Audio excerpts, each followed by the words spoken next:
अब शाम के समय सभी की ठेली पर अचानक ही एक पुलिस ऑफिसर आता है और वो पुलिस वाला बोलता है, सुनो, सविता तुम्हारा ही नाम है क्या?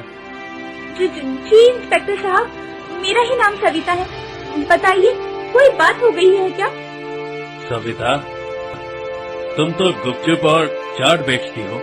मैंने सुना है कि उसमें मिलावट करती हो। बहुत सारे लोगों का तुम्हारा गुपचुप और चाट खाकर पेट खराब हो गया है। कई लोगों की तबीयत तुम्हारी इस चाट को खाने की वजह से खराब हो गई है। इसलिए कुछ लोगों ने पुलिस स्टेशन जाकर कंप्लेंट की है। अब तुम्हें हमारे साथ पुलिस स्टेशन चलना होगा, वो भी अभी इसी वक्त। लेकिन इंस्पेक्टर साहब, मैं तो बहुत दिनों से बल्कि महीनों से ये गुपचुप और चाट बेचती हूँ। कभी कोई भी शिकायत नहीं आई। अगर ऐसा होता तो कोई तो ग्राहक आकर मुझसे इस बारे में शिकायत करता। मैंने अपने गुपचुप और चाट में कुछ भी मिलावट नहीं की है साहब। इसका फैसला तो पुलिस स्टेशन जाने के बाद ही होगा। ये सब कुछ मैं तुम्हें अभी यहाँ पर नहीं बता सकता। तुम्हारे गुपचुप और चाट के सैंपल की जांच भी होगी, तभी पता चल पाएगा कि तुम सच बोल रही हो या झूठ। सैंपल की जांच के बाद सब सामने आ जाएगा। इसके बाद में ऐसा कहकर पुलिस वाला सविता को पकड़कर थाने ले जाता है और उसके गुपचुप और चाट के सैंपल का टेस्ट होता है और टेस्ट में वो फेल हो जाती है और उसे जेल में डाल दिया जाता है। सविता बेचारी जेल के अंदर बिलक बिलक कर रो रही थी। दूसरी तरफ जब सविता की माँ को ये बात पता चलती है तो वो बहुत दुखी होती है और खुद से कहती है, मेरी बेटी में तो कोई दोष नहीं था। क्या पता ये पुलिस वाले इसे क्यों ही पकड़ कर ले गए। उसके पिता के जाने के बाद सविता ने सब कुछ बहुत अच्छे से संभाल लिया था। इस घर के मर्द की तरह सारी जिम्मेदारियां निभाई थी।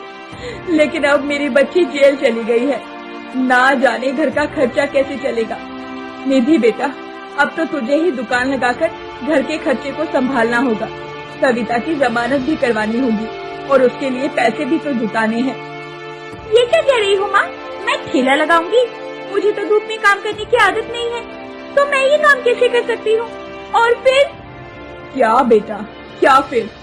तू तो जानती है कि सविता अब जेल चली गई है और मेरी भी तबीयत बिल्कुल भी ठीक नहीं रहती है। इसीलिए मैं तो ठेले पर खड़ी नहीं हो सकती ना। अब तो तुझे ही ये सब कुछ संभालना है। घर में तो राशन भी खत्म हो गया है।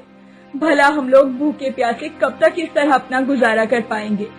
अब तुझे ही ठेला चलाना होगा। अब उसके बाद निधि के पास कोई जवाब नहीं था। निधि अगले दिन धूप में गुपचुप और चाट का ठेला लगाती है।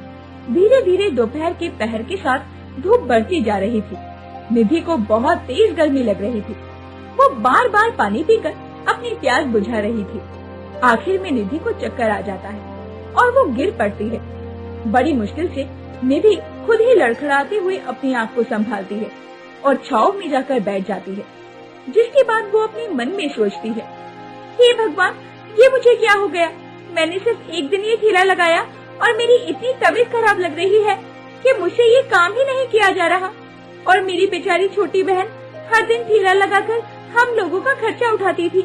यहाँ तक कि उसने बड़ी बहन की शादी भी करवा दी। मैंने ही बहुत बड़ी गलती की। मैं अभी पुलिस स्टेशन जाऊंगी और पुलिस वालों को सारा सच बता दूंगी। मेरी गलती की सजा मेरी भोली भाली बहन नहीं भुगतेगी। उसने हम लोगों के लिए बहुत कुछ किया है और मैंने थोड़े से गुस्से के चलते उसके साथ कितना बुरा कर दिया। इसके बाद निधि पुलिस स्टेशन में जाती है और सारी बातें पुलिस वालों को सच बता देती है।